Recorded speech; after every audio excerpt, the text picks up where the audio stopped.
Siguiente, por favor. Bueno, ya vimos lo que es la entrevista, que las personas deben de responder con sinceridad, que tengan el consentimiento informado de que cuáles son los requisitos, cuáles no, si los cumple, si está apto, y si está apto debe de firmar la ficha de autorización para la extracción de sangre, que es el consentimiento informado que debe de firmar un donante cuando le dice que está apto y decide donar.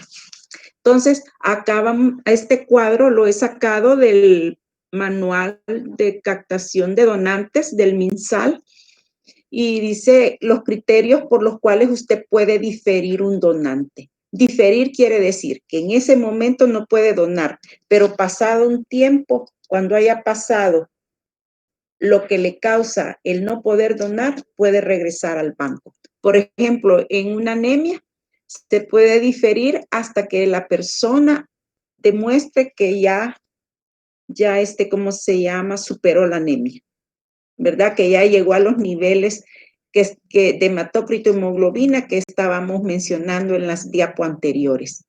Por ejemplo, hay personas que están bien urgidas de que quieren donar porque son de reposición, ¿va? Allá ¿cómo se llama? En Estados Unidos, cuando una persona salía con anemia, yo me fijaba de que había una recomendación que le daban y yo lo probé, porque podía probarlo porque no causaba, porque no era medicamento lo que se le iba a dar, que las personas que salían con una anemia leve, le recomendaba a la promotora que tomara muchos jugos de zanahoria, pero jugos hechos en el momento, jugos de zanahoria, perdón, de espinaca, jugos de espinaca. Y ella les comprobaba, les volvía a hacer el hematócrito, el hemoglobina o el hemograma después y había aumentado bastante la hemoglobina. Entonces, esa es una forma de recomendarle a las personas que salen con anemia, ¿va? Que tomen muchas verduras verdes, especialmente la espinaca licuada, ¿verdad? Recién licuada, no que la guarde porque entonces ya se oxidó y ya no tiene lo mismo. Entonces, es de tomarlo en el momento. Por ejemplo, en las alergias se difiere hasta que los síntomas desaparezcan de la persona. El alcoholismo, digamos, una persona llega de goma a donar, como dicen, va de goma. Esa se le difiere, en el momento hasta se le siente el patín, ¿verdad? Se le difiere a 72 horas o hasta que le haya pasado los efectos de la goma, ¿no? Porque ese no está apto. Pobre el paciente que va a recibir más alcohol que sangre diluida en alcohol. Entonces, la bronquitis, personas con bronquitis y estén con tratamiento hasta un mes o después de que se hayan recuperado adecuadamente. Porque acuérdense que las personas con bronquitis están tomando medicamentos. Entonces, estos van en la sangre. Entonces, otra causa clínica de diferimiento es que si los pacientes padecen de cardiopatía, si han sufrido infartos, si tienen bloqueo o tienen válvulas ahí y que les ponen a marcapasos y todo, esas personas no están aptas, esos nunca pueden donar. Eso les dice usted no es apto.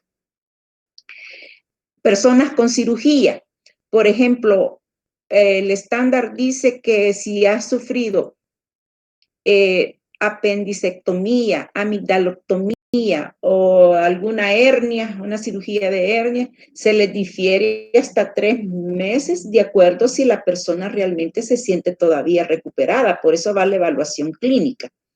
Y se difiere por 6 meses o más si ha tenido las mujeres una histerectomía, traumatismos graves, nefrectomía post donación de órganos.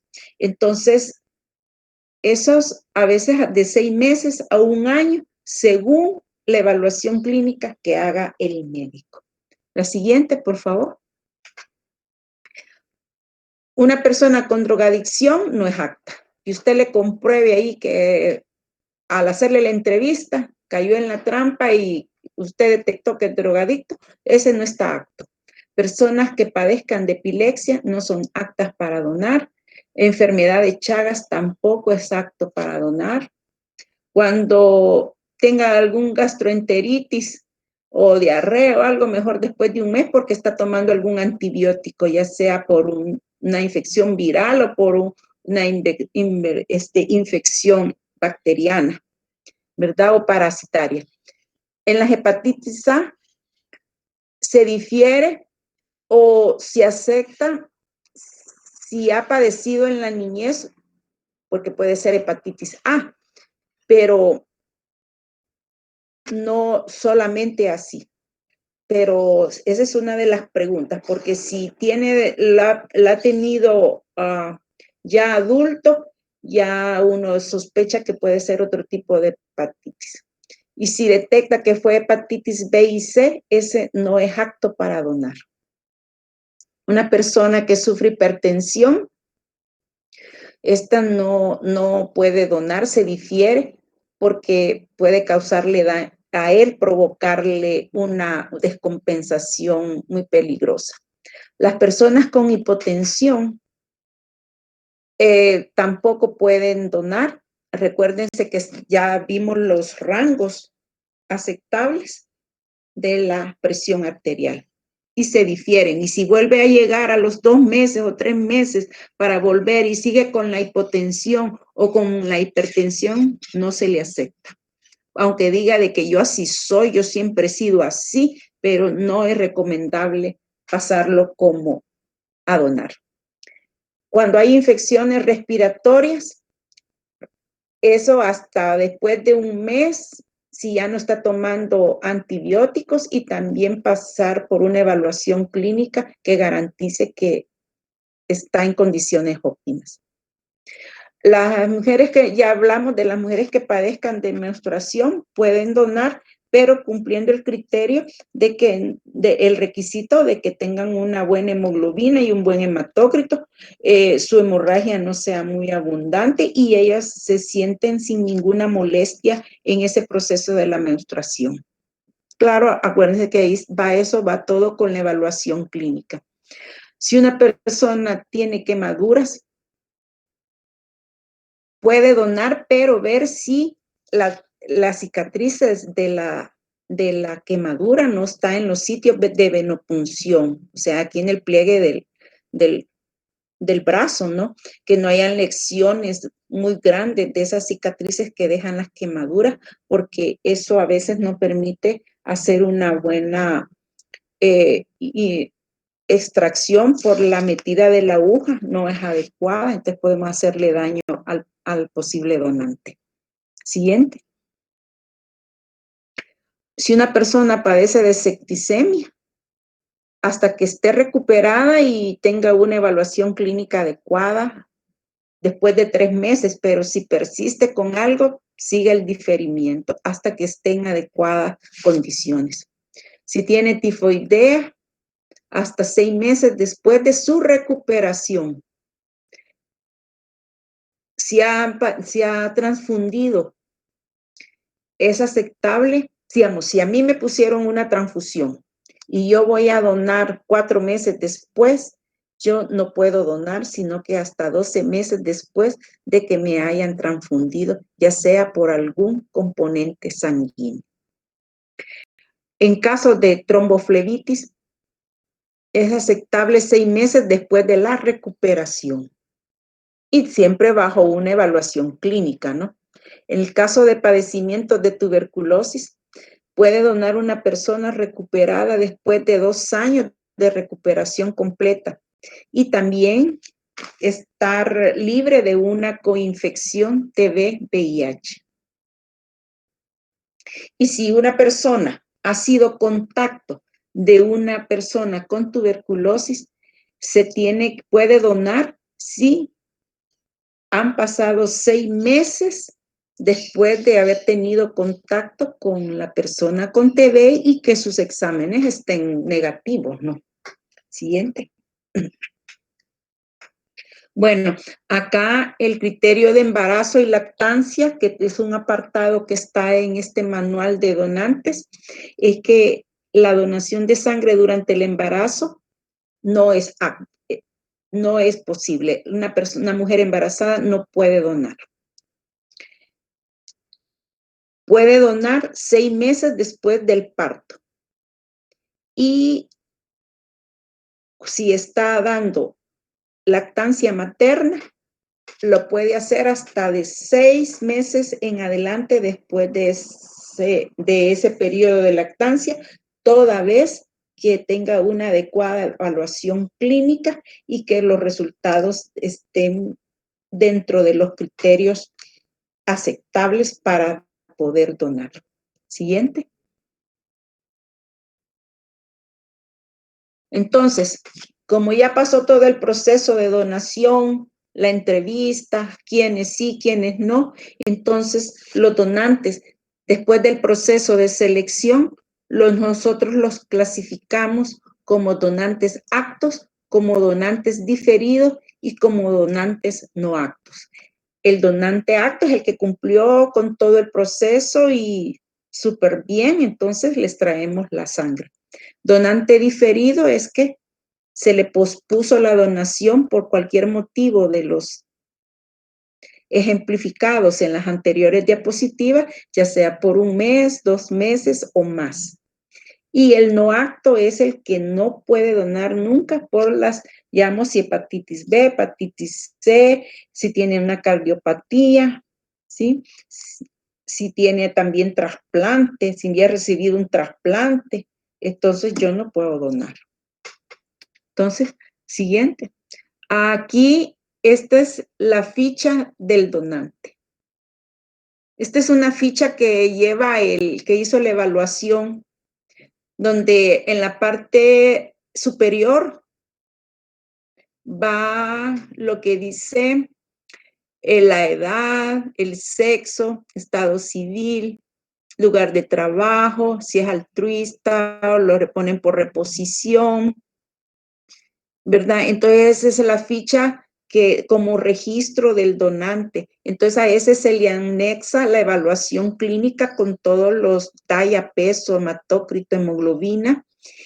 Y abajo va el cuestionario que se le hace a la persona. Si se fijan, casi van como 29 preguntas en el que usted puede disfrazarlas o hacer ahí, moverla un poquito con la experiencia que uno llega a tener para aplicar esta entrevista para ver si una persona nos está mintiendo o no. Ahí tiene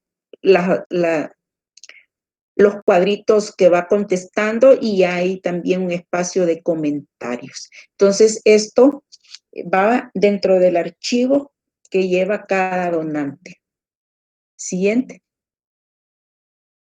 Cuando ya vamos nosotros a seleccionar, ya pasó la selección del donante, el donante es apto, llega donde nosotros vamos a extraer ya la sangre.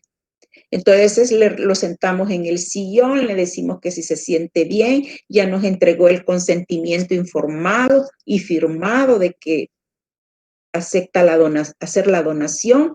Entonces le escogen las venas, ¿verdad? Se escoge la vena que esté más gruesa, de mayor calibre en el pliegue del brazo. Entonces viene y vamos a realizar la asepsia en 4 pasos. Primero se lava con gasa y con jabón la zona donde vamos a hacer la punción. De ahí con gasa con solución salina estéril también se le quita el exceso de jabón y se seca.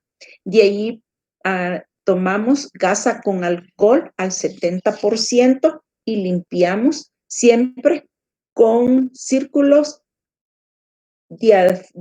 cerca del lugar de la venopunción hacia afuera, aumentando el radio del círculo que vamos haciendo para lograr una asepsia adecuada.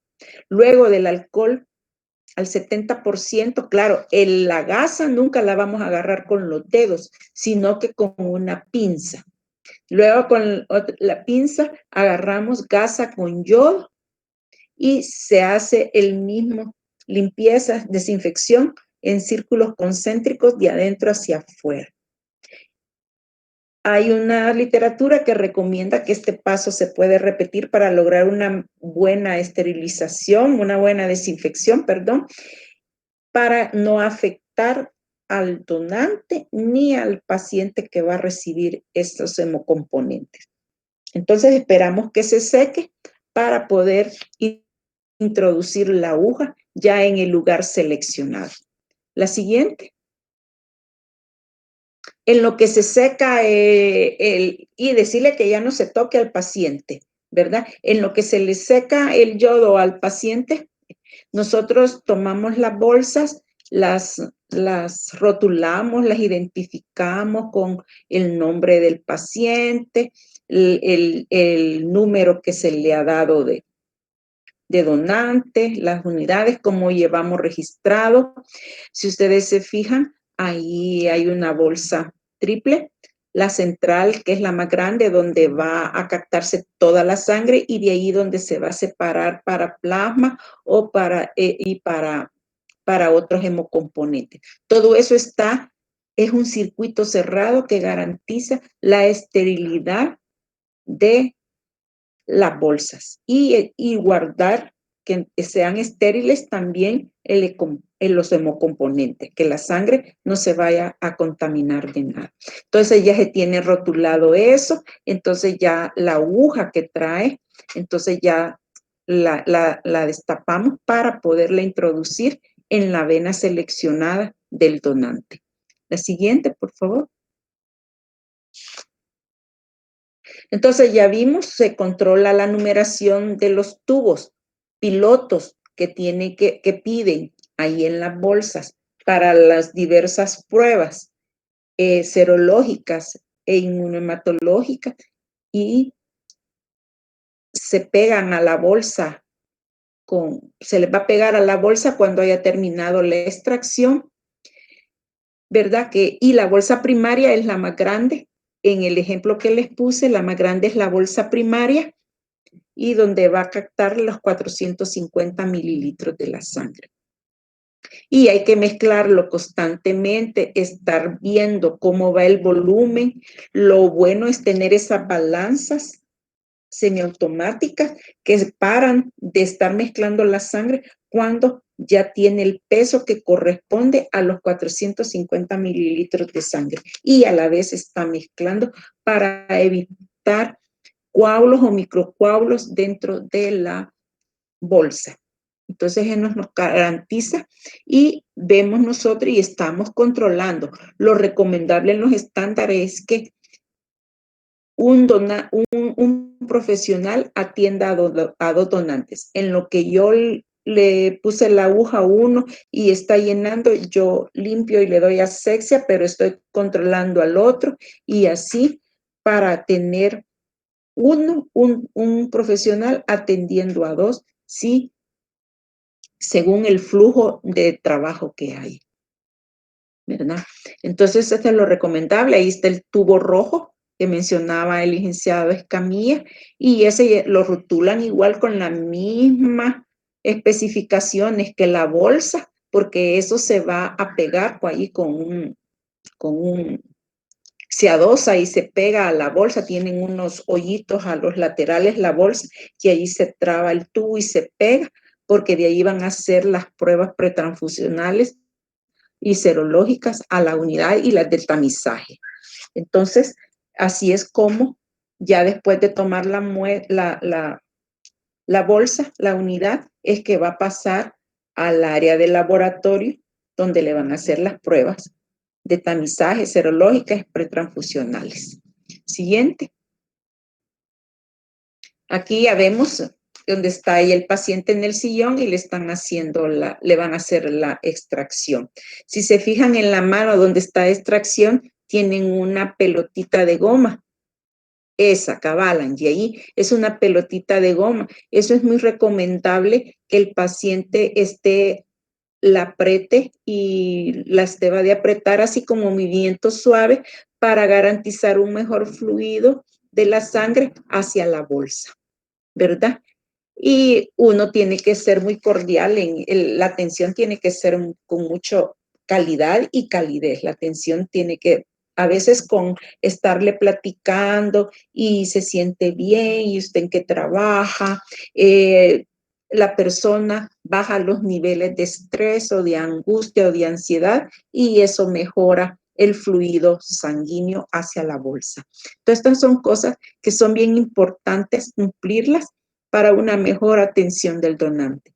Y estarle preguntando que si se siente bien o no, ¿verdad? La siguiente. Después de la extracción, se comprime el sitio de la venopunción. Cuando se extrae la aguja, se presiona y se va a poner la curita y todo.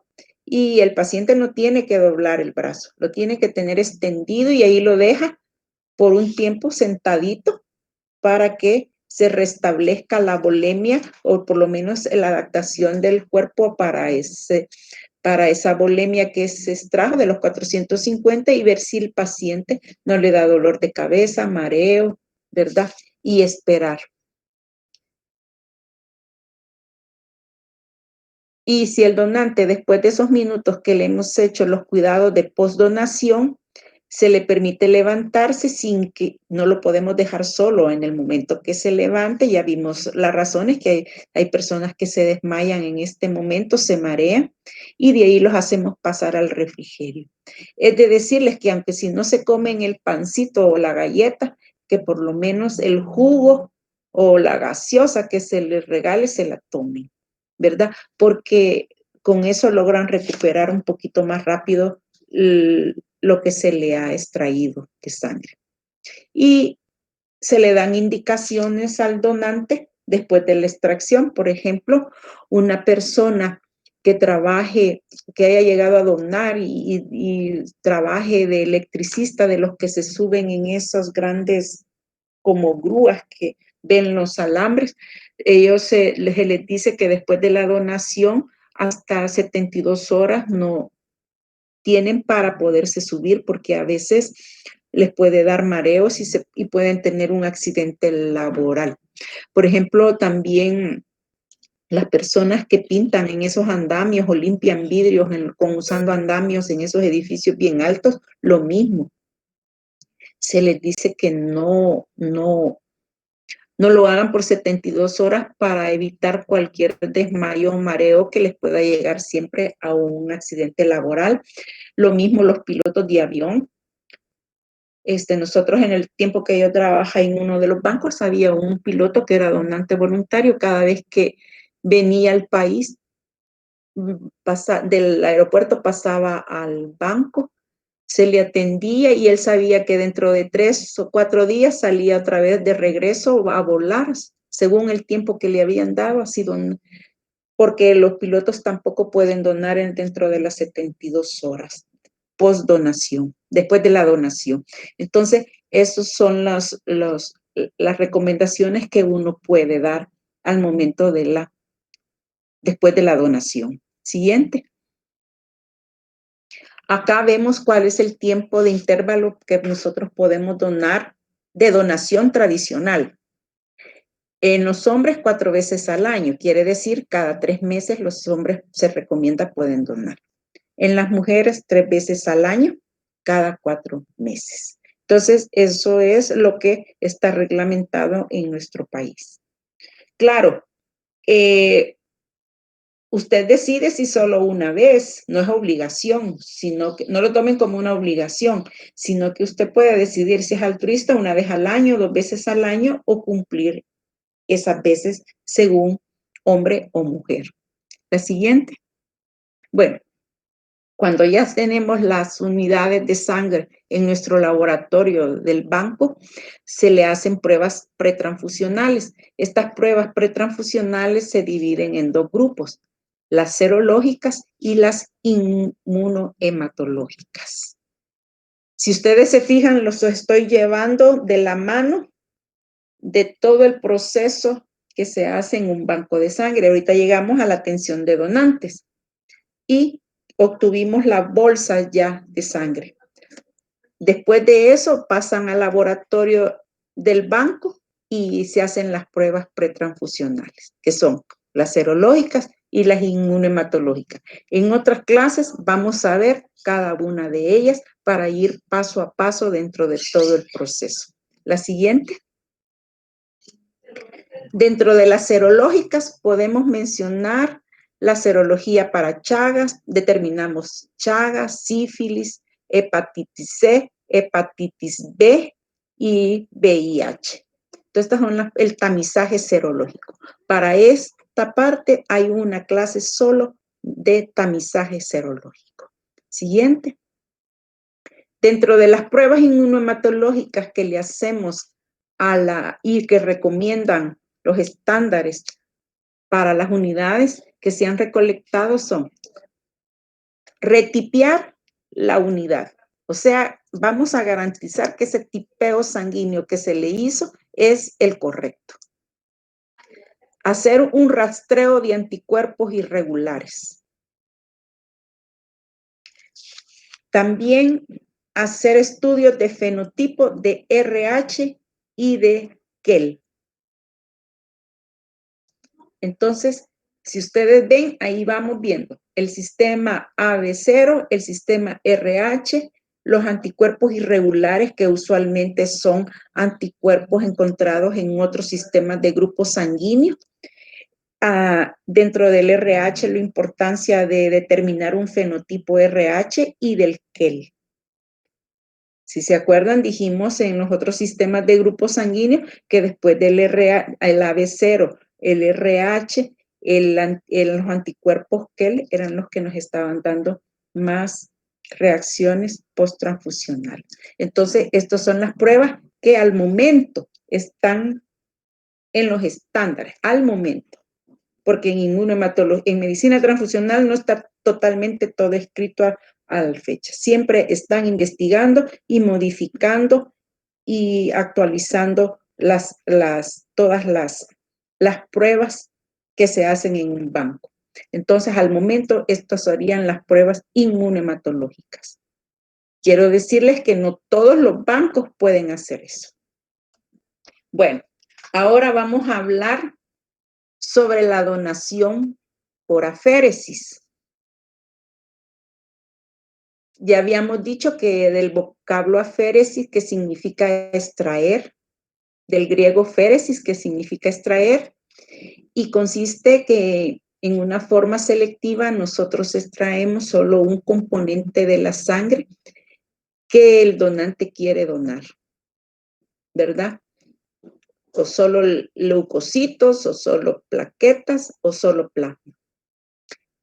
La aféresis se hace a través de un equipo especializado que extrae la sangre del donante con una cantidad determinada que tenga solución anticoagulante. A grosso modo, ella lo que hace la máquina es bombear en un recipiente rotatorio en el cual los componentes se separan en capas por la densidad de sus elementos. Se retira la fracción deseada y se reinfunde lo que no se va a extraer, ¿verdad? Y la reinfusión de los elementos que no se van a necesitar se reinfunden al donante de forma constante e intermitente. O sea, no va de un solo rápido, sino que va fluido, se espera fluido, se espera un momento fluido para no de un solo golpe y causarle porque la aféresis genera un poco de baja de temperatura en el cuerpo. Entonces, para no hacer un cambio brusco de temperatura, se reinfunde en forma constante e intermitente. Entonces, decimos que por aféresis nosotros podemos obtener plasma, leucocitos y plaquetas. Entonces, si es plasma, sería plasmaféresis. Si es leucocitos, leucoféresis. Y si es plaquetas, plaquetaféresis. Los donantes de plaquetas pueden hacerlo con mayor frecuencia que los de sangre completa. Claro, siempre que cumplan con todos los criterios descritos anteriormente. El intervalo de las donaciones para la plaquetaféresis debe ser por lo menos 48 horas, pero no más de 2 veces por semana, ni más de 24 veces al año. Eso es lo que indica el estándar. Y siempre deben de firmar un consentimiento informado. Eso es de ley. Lastimosamente en nuestro país no hay una ley de sangre, que es vitalmente necesaria que haya una ley de sangre. Al momento no hay. En el tiempo en que yo trabajé con los estándares, también trabajamos en la propuesta de ley para regir a los bancos de sangre a nivel del Ministerio de Salud. Se hizo la iniciativa en ese momento y se hizo una propuesta de ley. Yo creo que la ley ahorita está a nivel, yo no sé si ya la entregaron a la asamblea, no sé, pero ahí está y no se ha visto. Ya lleva 15 años, más de 15 años esa propuesta de ley y no pasa a ser revisada y todo ahí por la asamblea para decretar esa ley que es necesaria para nuestro país. Siguiente. Vamos a ver una situación que con la pandemia se ha dado, que es el donante de plasma convaleciente COVID-19.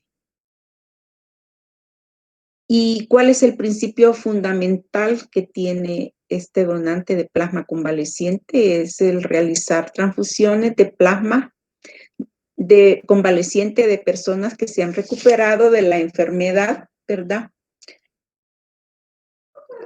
Y que después de recuperados, ella tiene anticuerpos contra el virus SARS-CoV-2 y que estos anticuerpos pueden ser transfundidos a un paciente que lo necesite y que ahí, si se recuerdan, ahí sería una inmunidad pasiva, porque el paciente no produce sus anticuerpos, sino que se los da otra persona, para el caso acá del donante de plasma, se los da para que puedan actuar en el paciente y a crearle una defensa para poder neutralizar al virus.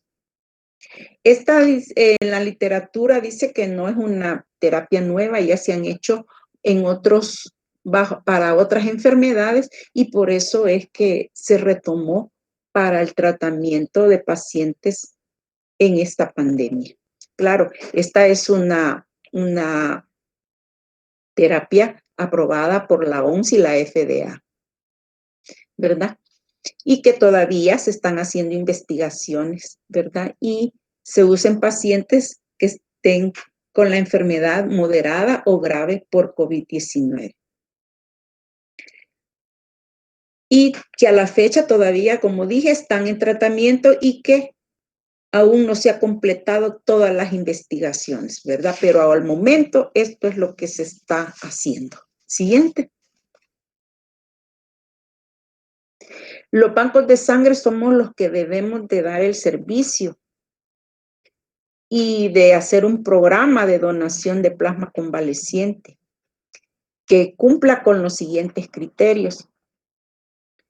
Que el banco de sangre proporcione las condiciones locales y de equipos para poder cumplir con todos los criterios para elegir a un donante, a un posible donante de plasma convaleciente. También debe de garantizar que el proceso de recolección de plasma sea adecuado para el tratamiento del paciente, porque en vez de ayudarle, si no hacemos las cosas bien, lo vamos a empeorar.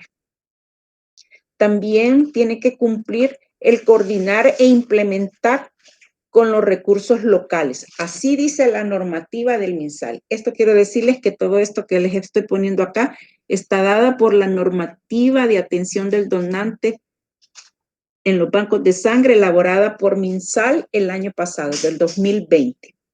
Entonces ellos dicen que deben de coordinar e implementar con los recursos locales. Sí.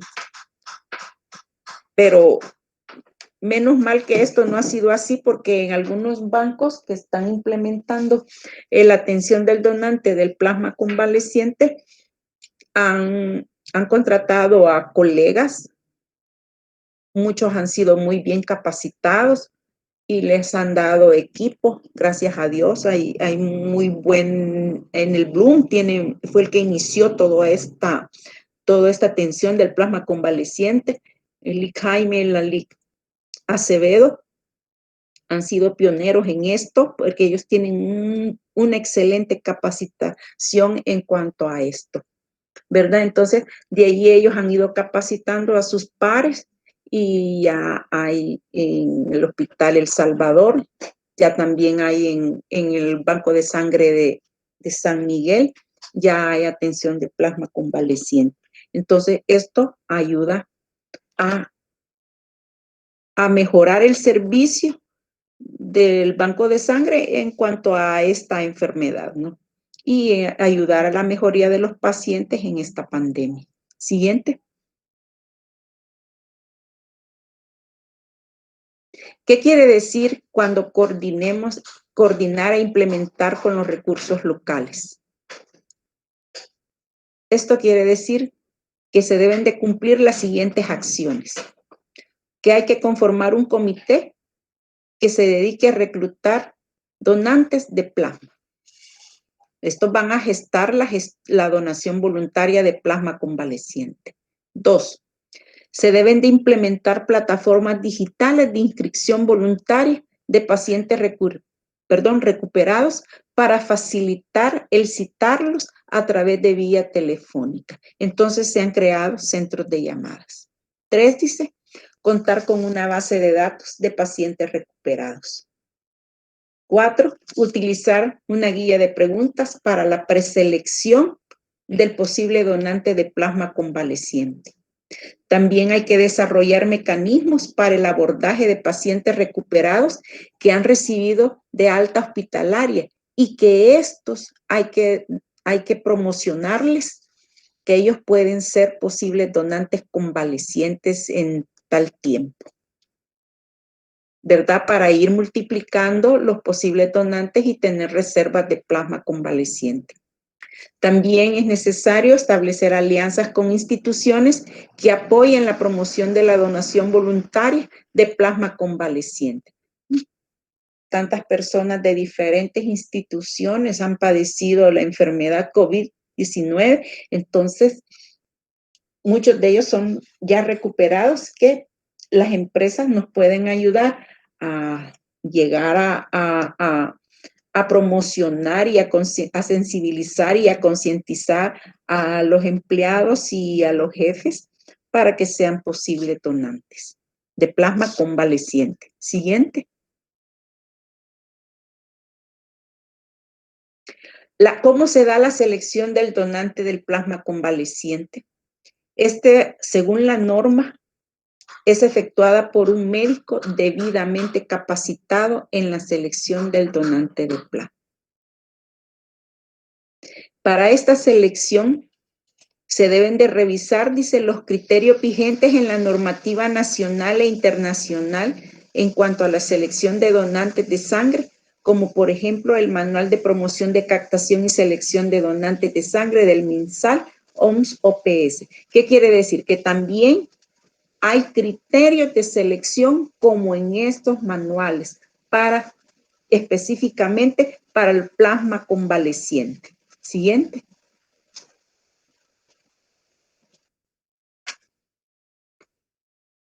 Los potenciales donantes de plasma deben cumplir con los siguientes criterios de selección.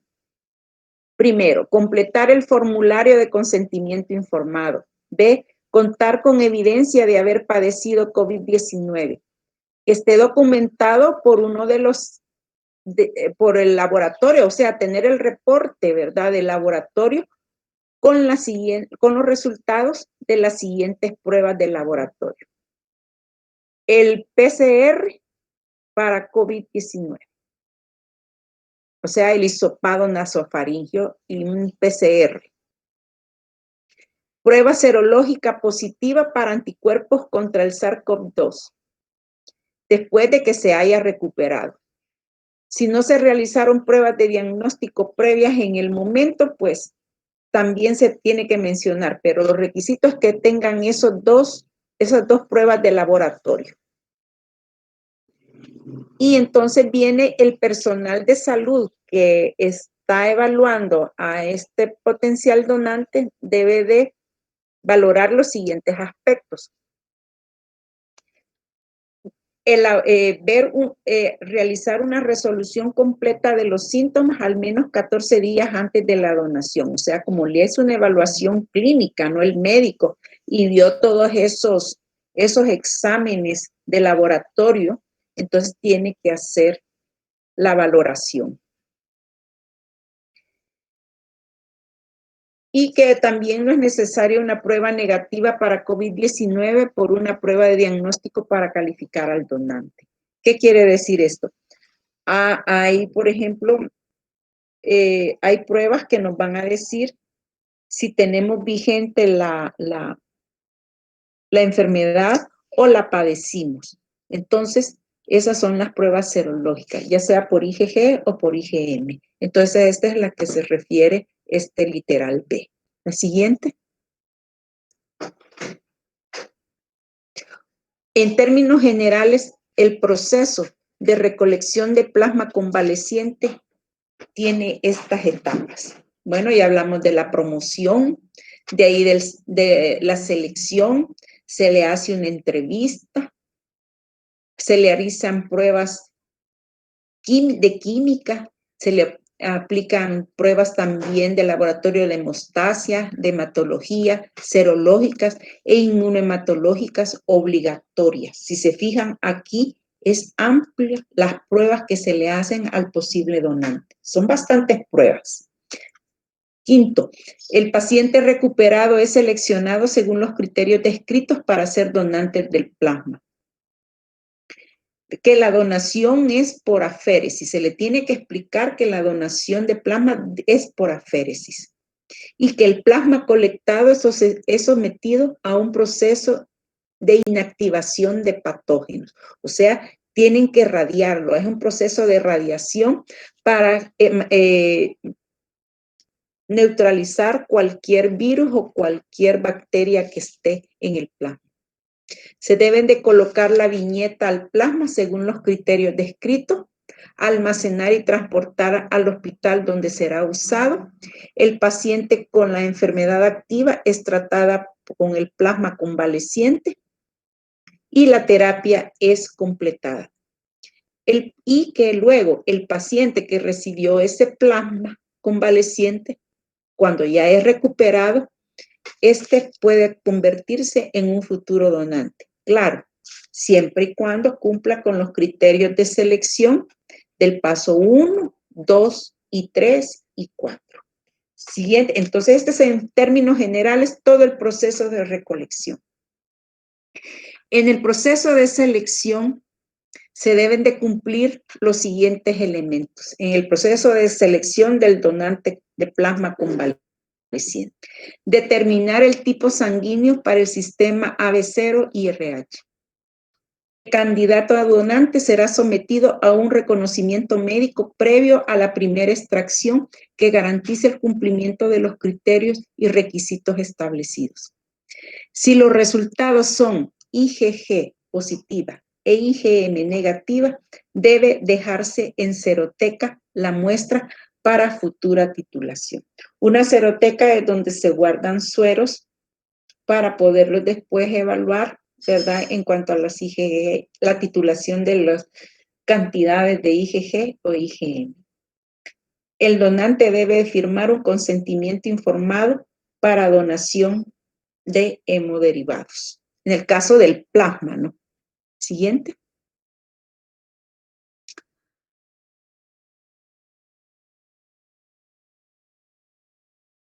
Yo había arreglado esta diapositiva y se volvió a desconfigurar. Bueno, es que esta la tomé directamente toda esta información la he tomado directamente de los lineamientos del MinSal. ¿Cuáles son los criterios de selección? O sea, los requisitos que debe de cumplir el donante para poder ir a donar plasma convaleciente. Estar entre 18 y 60 años, de preferencia sexo masculino y sin antecedentes de transfusión. En caso de que son donantes mujeres, no deben tener historia gestacional ni abortos previos, o sea que no debe de haber tenido ningún embarazo y ningún aborto. De lo contrario, dice, deben tener pruebas de anticuerpos anti-HLA, HPA, HNA negativos. También dice, esta estrategia debe de también minimizar, para poder minimizar, dice, los riesgos de TRALI, que es consistente con los estándares de la Asociación Americana de Bancos de Sangre para los recolectores de sangre acreditados. Entonces, ¿qué quieren decir esos anticuerpos HLA? Los anticuerpos, o sea que una mujer que haya tenido embarazo o aborto, para poder ser donante de plasma, posible donante de plasma convaleciente, debe de dar pruebas con resultado negativo para los anticuerpos HLA, que son conocidos como antígenos leucocitarios humanos. Los anticuerpos HPA se refiere a los antígenos humanos de plaquetas. Y el HNA son antígenos específicos de granulocitos. Y estos anticuerpos se tienen que estudiar de rigor en todos los donantes por aféresis. Porque todos estos anticuerpos, si hay en las personas, en las mujeres gestantes o en abortos, nos pueden llegar a producir riesgo de TRALI. ¿Qué es TRALI? TRALI es una lesión pulmonar aguda por transfusión. Entonces, si nosotros tenemos pacientes con todos esos anticuerpos negativos, entonces estamos mitigando el riesgo de producir TRALI. Entonces, por eso se le pide esos exámenes a la persona, que sean negativos a esos anticuerpos. Además, un posible donante de plasma convaleciente debe tener un adecuado acceso venoso, o sea, unas buenas venas para poder hacer la aféresis. Las cifras de hemoglobina a cumplir, ahí están, tanto en hombres como mujeres. Se le hace determinación de proteínas séricas, ¿verdad? Y ahí está el valor, 6 gramos por decilitro. El peso mínimo que debe de tener una persona para poder donar plasma convaleciente, 50 kilogramos. En cuanto a las condiciones de infección por SARS-CoV, debe de cumplir con lo siguiente: con una PCR inicial positiva, haber presentado cuadro clínico de leve a moderado, 2 pruebas PCR negativas al final de la convalecencia, solo si es posible, ya sea por hisopado o por muestra sanguínea. También presentar una prueba rápida para COVID-19 de serología para detección cualitativa de IgM, IgG e IgM con esa prueba rápida, ¿verdad? Para IgG e IgM que esté negativo. También lo más ideal o lo que se debería de hacer bien adecuadamente es medirse los títulos de anticuerpos IgG e IgM para COVID-19. Esto se hace al haber disponibilidad en el mercado, o sea, o el banco de sangre tiene para hacerlo, entonces que haga esa titulación de los anticuerpos IgG e IgM para COVID. Y se deben de guardar en la seroteca la muestra para futura titulación si en el momento no tiene esa determinación de anticuerpos y poderlos titular. Y también que 14 días posteriores a los síntomas, las 2 pruebas PCR negativas si es posible, que debe de cumplir el posible donante. Y que pacientes asintomáticos con sospecha y que hayan tenido nexos con pacientes con COVID-19 en quienes se les demuestre la presencia de anticuerpos mediante una prueba serológica. Entonces, estos pueden ser también posibles donantes de plasma convaleciente. La siguiente, por favor. Siguiendo con los criterios de selección que debe de cumplir el posible donante en cuanto a pruebas serológicas, estos tienen que estar negativos, tienen que estar no reactivos para hepatitis B, para hepatitis C, VIH del tipo 1 y 2, no reactivos a sífilis ni a Chagas, ¿verdad? Ya hablamos de VIH negativo, hepatitis B, hepatitis C negativos. También el estudio de rastreo de anticuerpos. Permítanme un momentito que se me está apagando la máquina. Permítanme.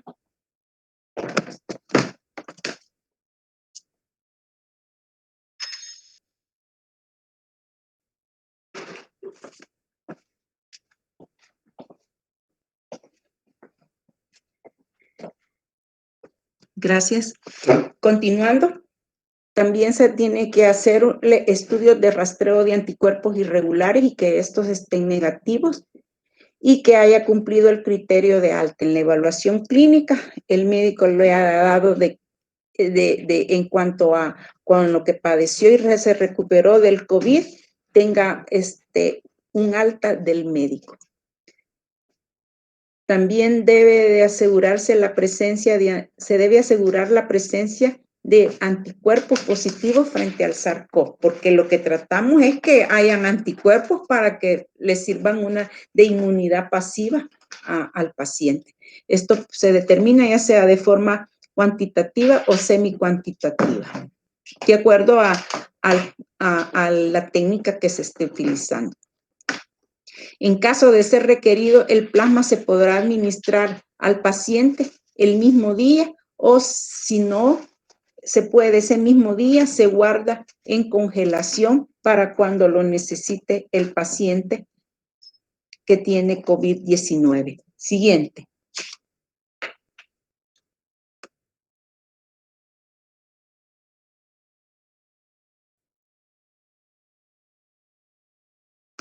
Permítanme un momento, por favor. Bueno, continuando.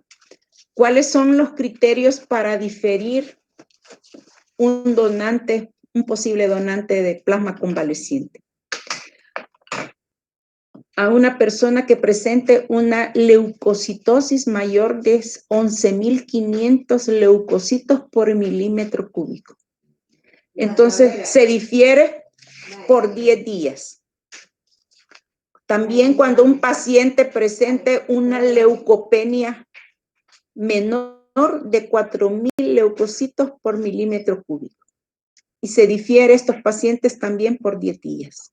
Claro, cuando vuelve a llegar hay que verle otra vez, hacerle las pruebas.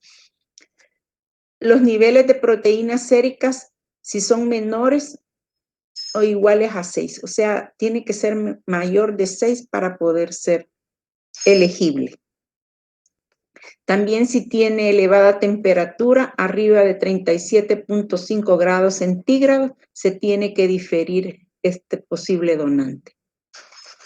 Si este donante ha tenido procedimientos odontológicos en las últimas 72 horas. También si el paciente se le pregunta, ¿no? Si está tomando AINES. En un lazo de 72 horas se puede diferir y son antibióticos 15 días. Los AINES son medicamentos antiinflamatorios de tipo no esteroides. En estos son los que son los encargados de disminuir la fiebre y el dolor. Comercialmente son el ibuprofeno y el naxopreno, para que vayámonos familiarizando con eso, ¿verdad? Porque en la norma dice solo hay AINES, pero se refiere a estos medicamentos antiinflamatorios y que comercialmente son el ibuprofeno y el naxopreno. Otra cosa que hay que aclarar, que la vacunación no es motivo para diferir a un paciente. Claro, No tiene que estar con los síntomas de la vacunación, que le dio fiebre, va, y que tiene mareo, hay gente que le da a veces náusea. Claro, no con esos síntomas, sino que cuando ya le han pasado todos esos síntomas y ya se sienta bien después de la vacunación. Los criterios de exclusión, o sea, que los no van a donar ya de un solo, aquellos eran de diferir, estos son de exclusión. Transfusiones sanguíneas durante la enfermedad activa, o sea, mientras padeció COVID y le pusieron una transfusión, ellos no pueden ser donantes de plasma convaleciente. Mujeres con embarazo o aborto recientes. Serología para cualquiera de los estudios de donación. Diagnóstico previo de alergias, atopia o asma. O sea, son todas cuestiones alérgicas. Enfermedades crónicas no transmisibles con inadecuado control. Enfermedades oncológicas, hematológicas en terapia de inmunosupresión o con fines oncológicos. Donaciones de sangre completa en los últimos 30 días. Haber presentado cuadro clínico de COVID-19 bien severo, antecedentes de enfermedades cardíacas tipo isquémicas o de insuficiencia cardíaca. Entonces, esto es, ¿cómo se llama? Algo que los excluye. Si alguien tiene estas situaciones, los excluye de ser donantes de plasma convaleciente. Siguiente.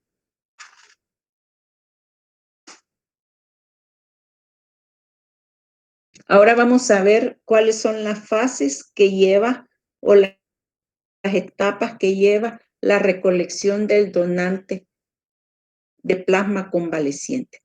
La primera es la preselección telefónica. La segunda es la primera cita y extracción de plasma. Y la tercera es la cita para la extracción de plasma.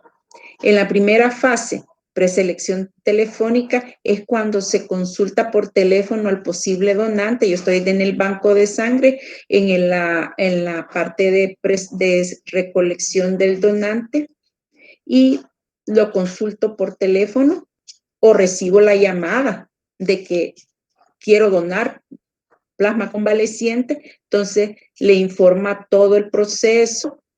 Si está interesado, bueno, se realiza una pequeña entrevista para valorar si cumple con los criterios y uno entonces le da una cita y en la cita llega el posible donante y el donante debe completar el formulario de donantes de sangre y el formulario de preselección. El donante de plasma convaleciente recibirá el documento de información y también debe de firmar un consentimiento informado.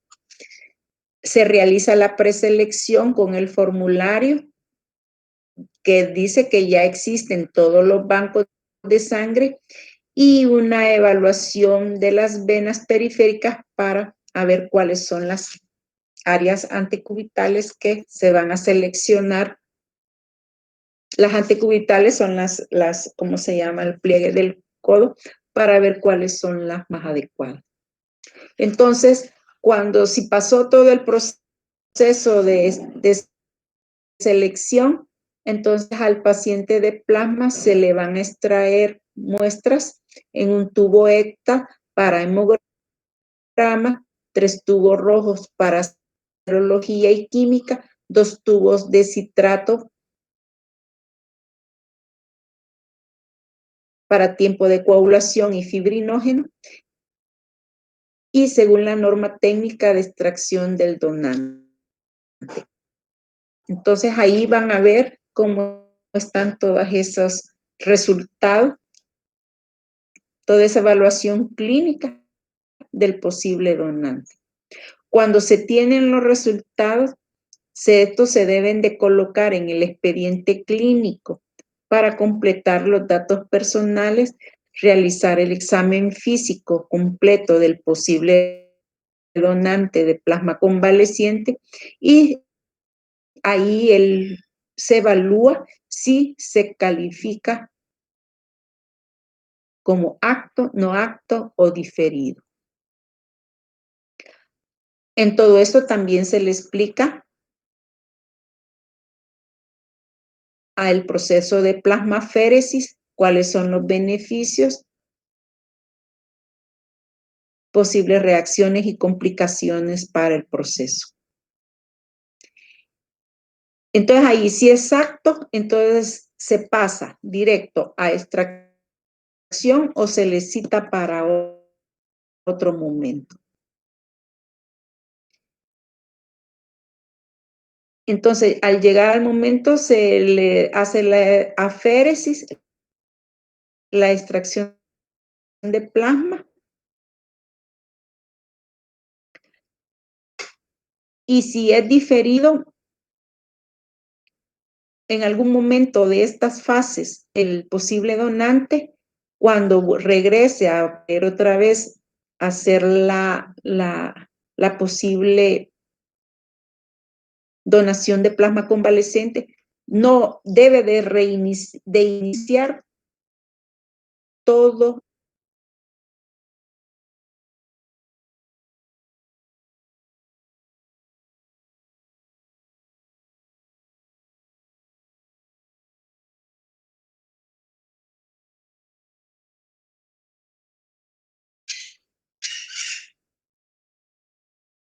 Angie, la siguiente, por favor.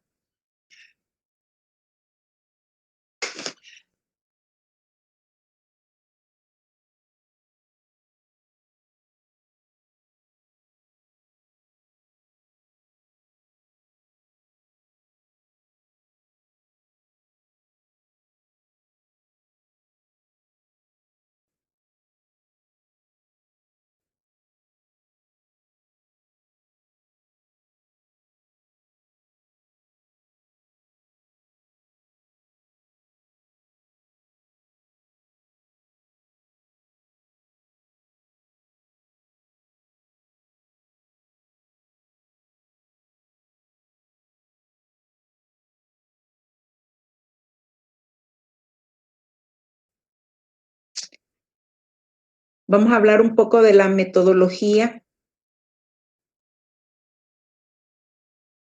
de la obtención del plasma convaleciente, ¿verdad? Que ya conocemos como plasmaféresis.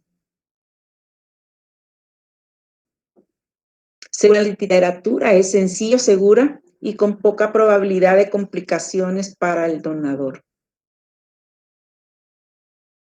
Siempre claro está de que el que lo ejecuta sea una persona entrenada para dicho procedimiento.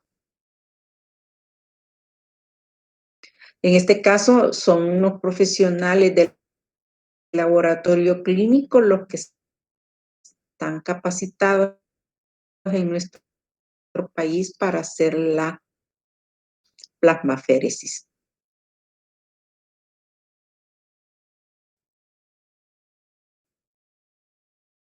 Y ya vimos, está dentro del banco de sangre que da el servicio.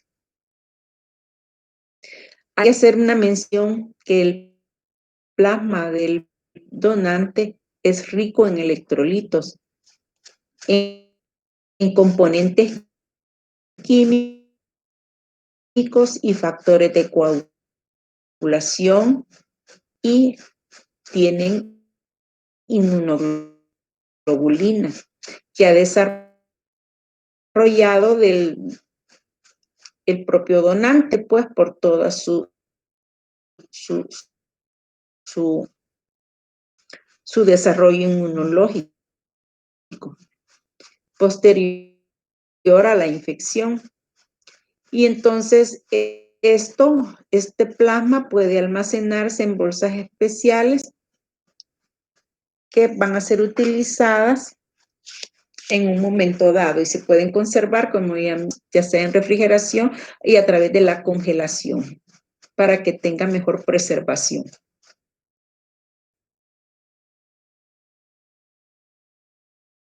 Dependerá de la cantidad de plasma requerida a extraer, que puede ir desde 1 litro hasta 10, pero en el contexto de la donación de plasma convaleciente, solo se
Angie, Angie,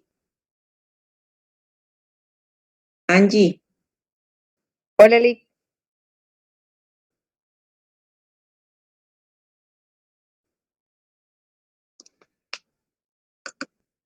Es que se le corta el audio, Lick. Angie, Hola, sí le no escucho. me escuchan los jóvenes. Fíjese de que como se le va, como que se le va.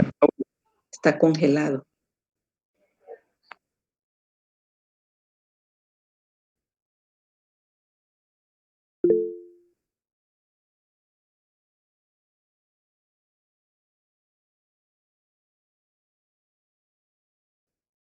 Angie,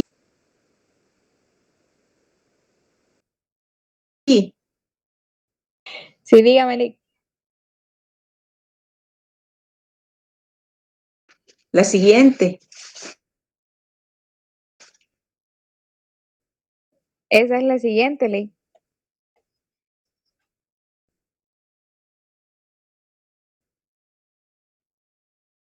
Gracias.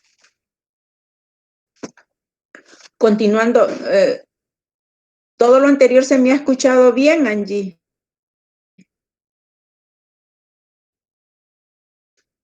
Sí, un poco pausado, nada más.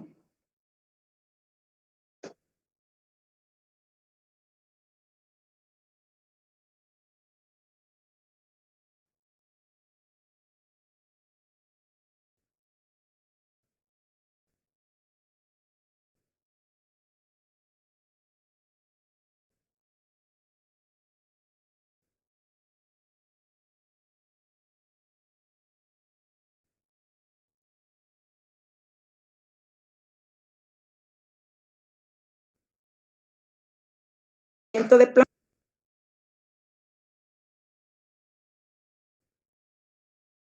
Bueno,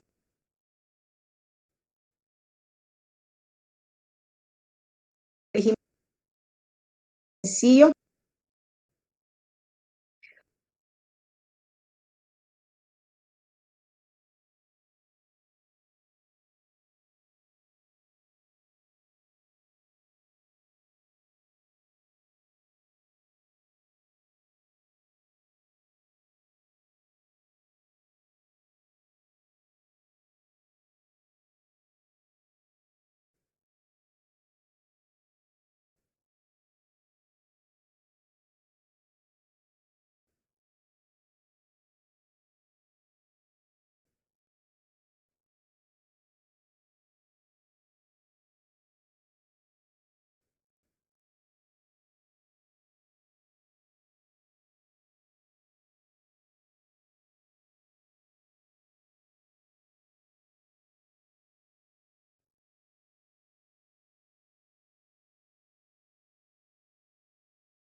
No, Angie, no se escucha.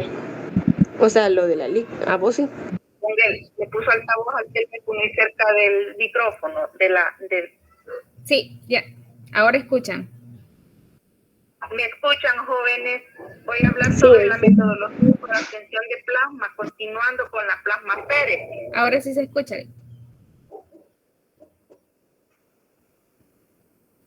Puede hablar. ¿Me escucharon, Angie? Sí, sí, sí. Vale. Entonces, vamos a hablar sobre el procedimiento de plasmaféresis, que es un procedimiento sencillo, seguro, que muy pocas veces da complicaciones para el donador, siempre y cuando claro está, sea realizado por un personal experto en dicho procedimiento. Acá en la literatura dice médico especialista en hematología.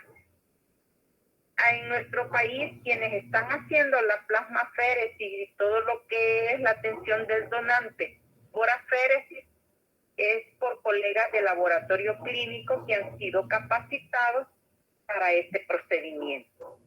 Y los lugares donde se realiza es en los bancos de sangre, donde se realiza esta selección, esta metodología. Ya vimos que el procedimiento consiste en la separación de la sangre completa, extrayendo por la máquina de plasmaféresis únicamente el plasma que va a donar el paciente y que le va a infundir nuevamente los factores de las partes de la sangre que no se van a utilizar. Y que una cuestión muy importante es que este plasma nosotros lo podemos almacenar en bolsas especiales si no se puede utilizar en el momento, y se pueden guardar a nivel de congelación. Y la duración del proceso de plasmaféresis va a depender de la cantidad de plasma que se requiere extraer. Y el rango del volumen de lo que se quiere extraer es de 1 litro hasta 10, pero lo conveniente y lo que se da en nuestro país más o menos anda en un rango de 400 a 1000 mililitros por donante, que equivale este volumen a un máximo del 15% de su volumen sanguíneo. Y que en términos generales podemos decir que se obtendrá plasma del paciente que haya sido confirmado con COVID-19 y que se haya recuperado, toda vez que cumpla con todos los criterios de selección que nosotros indicamos en las anteriores diapositivas.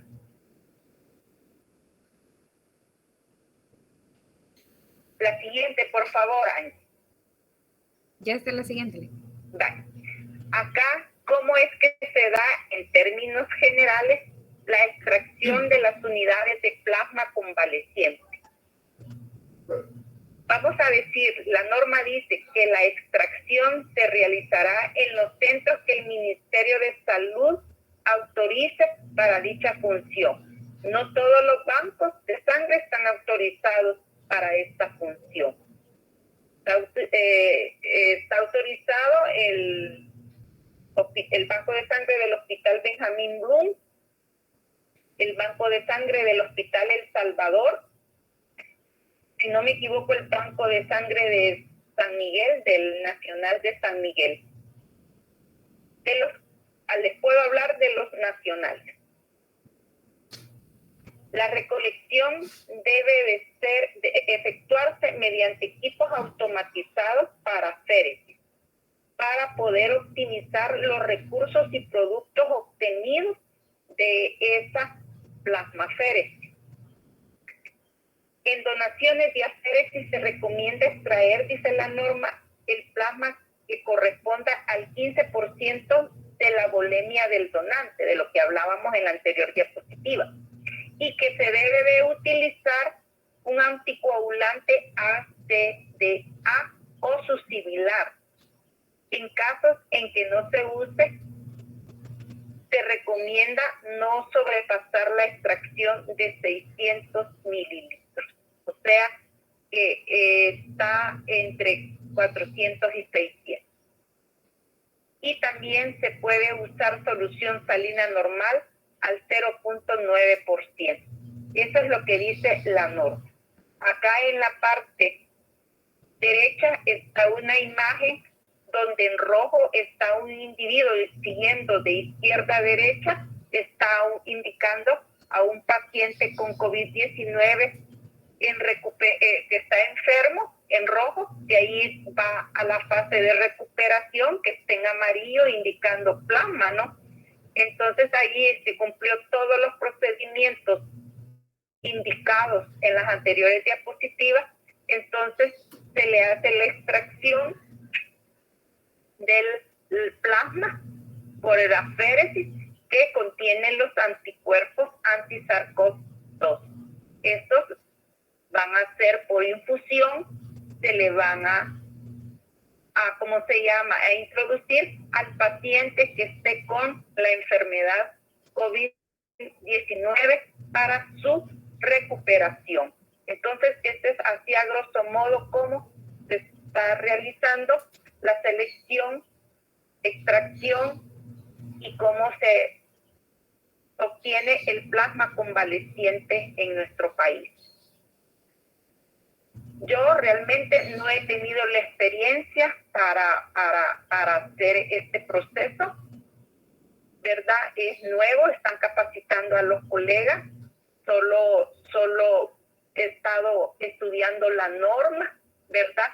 Y es lo que he querido actualizarles a ustedes, porque cuando lleguen el otro año a la práctica tutoriada y estén en los bancos de sangre, y vayan al Bloom o a otro banco de sangre y estén ya con este procedimiento, ustedes ya tienen, por lo menos saben de los lineamientos, saben los criterios, ya la parte técnica de cómo hacer una plasmaféresis, cómo obtener el plasma convaleciente, ver la ficha técnica de consulta del cuestionario que se le hace en la entrevista al posible donador de plasma. Entonces ahí ustedes van a ir agarrando la práctica para este procedimiento.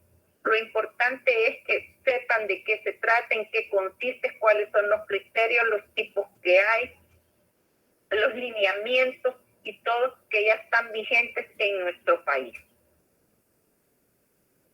Acá tenemos una foto de un proceso. En la siguiente, Angie, por favor. Si acaso. Sí, Lili.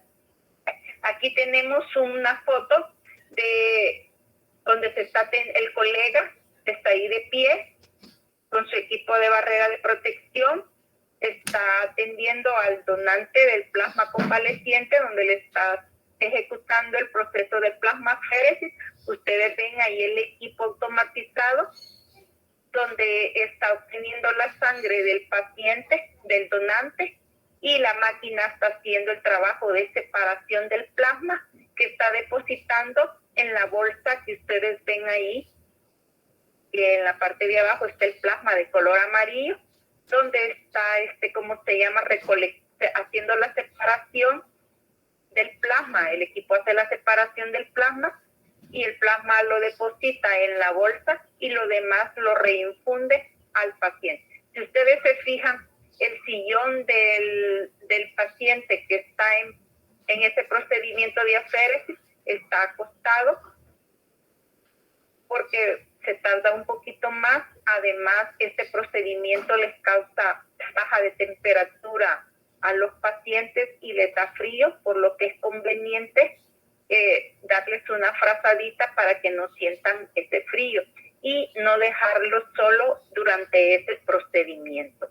Entonces, era yo lo que les traía en cuanto a la atención del donante de plasma convaleciente, que está normado actualmente ya en nuestro país y que algunos bancos de sangre ya están autorizados para hacerlo, y que ha sido una terapia muy adecuada para tratar a los pacientes con enfermedad COVID-19 en fase ya sea moderada a crítica. Entonces yo, ¿cómo se llama? Eso quería compartirles, actualizarlos en cuanto a eso, porque el licenciado Escamilla me va a reclamar porque yo no, cuando ellos cursaron no estaba esto, pues hoy él ya tal vez lo hizo en los bancos de sangre y está ya la normativa con que se empezó a hacer esto. Entonces, esto yo les traía. Cualquier pregunta, estamos a la orden. También quiero compartirles que a nivel mundial, siguiente diapo, por favor, Angie.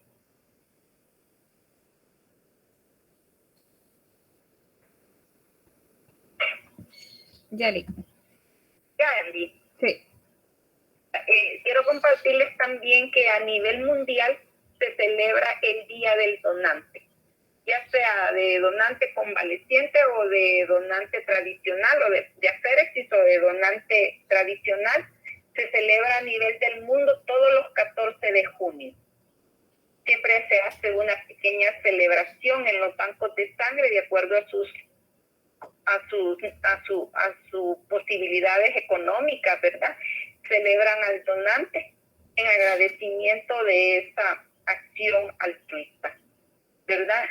Y que nosotros como trabajadores de los bancos tenemos que tomar en cuenta y celebrar. La siguiente diapo, por favor. Ya. Ya, Lick. Esta es la misma que les expliqué anteriormente. La siguiente, por favor. Ya está. Acá tenemos la referencia bibliográfica de donde saqué las dos clases. La parte 1 y la parte 2. El primero es la Manual de Promoción, Captación y Selección del Donante de Sangre, siempre vigente por el MinSal. Y en oscuro, en la parte derecha, están los lineamientos técnicos para la gestión de plasma de donante convaleciente de COVID-19 del año 2020.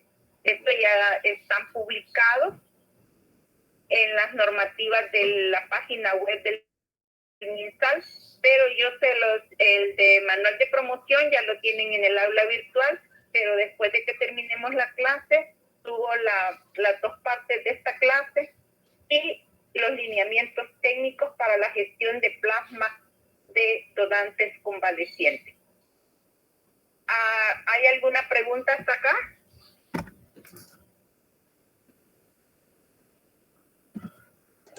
No, licenciada.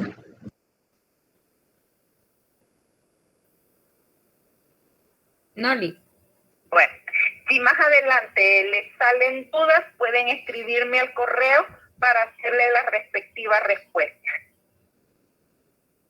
¿verdad? Para solventarles las dudas. Entonces quiero agradecerles la atención. Era una clase algo larga, pero yo creo que se han tocado todos los aspectos que a este nivel nosotros teníamos, todos los objetivos de aprendizaje que a este nivel queríamos cubrir. Entonces les agradezco su atención y su comprensión ante a veces situaciones adversas a la tecnología, que no sé qué pasa a esta hora por mi casa, que siempre sucede lo mismo, porque a otra hora no tengo problema. Me conecto hasta con Chile haciendo unas presentaciones y no me pasa, solo a esta hora. No sé qué es. Bueno, pero mis disculpas ante eso y les agradezco su atención. Muchas gracias, licenciado Escamilla, por su colaboración en la clase y les deseo muy buenas tardes y buen provecho. Muchas gracias, Lick. De nada.